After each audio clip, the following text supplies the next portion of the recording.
What is a stoichiometric combustible mixture? Stoichiometric दहनशील मिश्रण क्या है?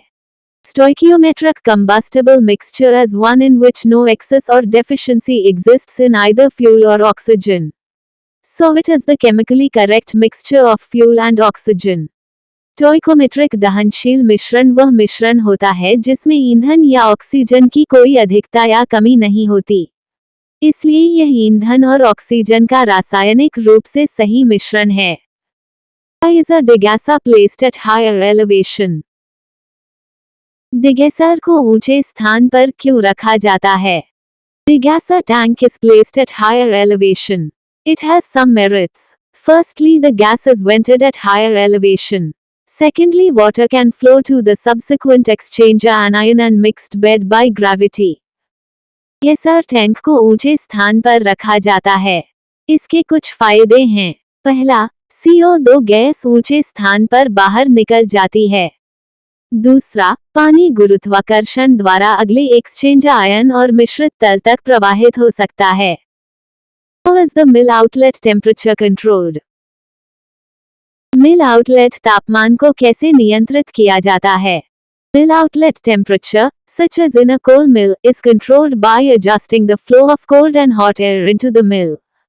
मिल आउटलेट तापमान, जैसे कि कोयला मिल में ठंडी और गर्म हवा के प्रवाह को समायोजित करके नियंत्रित किया जाता है। What is acid dew point? How is it related with Verhoeven equation? अम्ल का नियत बिंदु क्या है? ये वेरहोफ समीकरण से कैसे संबंधित है? That dew point of sulfuric acid is around 140 degrees C. The exact dew point is calculated as per Verhoeven equation. As per this equation, the dew point of sulfuric acid depend upon the partial pressure of SO3 gas and H2O water vapors presents in the flue gas. Sulphuric अम्ल का औसांक लगभग 140 degree Celsius होता है। सटीक नियत बिंदु की गणना वेरहोफ समीकरण के अनुसार की जाती है। इस समीकरण के अनुसार सल्फ्यूरिक अम्ल का औसांक फ्लू गैस में उपस्थित SO3 गैस और H2O जल वाष्प के आंशिक दाब पर निर्भर करता है। What is difference between IBD and CBD? IBD और CBD में क्या अंतर है? In CBD, some quantity of boiler water is continuously taken out from the boiler drum and continuous fresh water makeup is given. In this method, the salt concentration is maintained constant.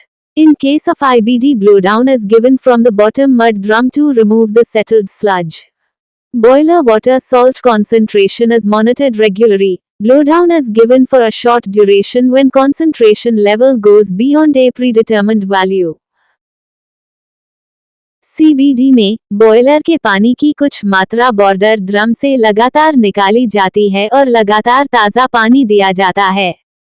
इस विधि में नमक की सांद्रता स्थिर रखी जाती है। IBD में जमा हुए आपंक को हटाने के लिए नीचे के मड ड्रम से ब्लोडाउन दिया जाता है। बॉयलर के पानी में नमक की सांद्रता की नियमित रूप से निगरानी की जाती है। जब सांद्रता का स्तर पूर्व निर्धारित मान से ऊपर चला जाता है, तो थोड़े समय के लिए ब्लोडाउन दिया जाता है।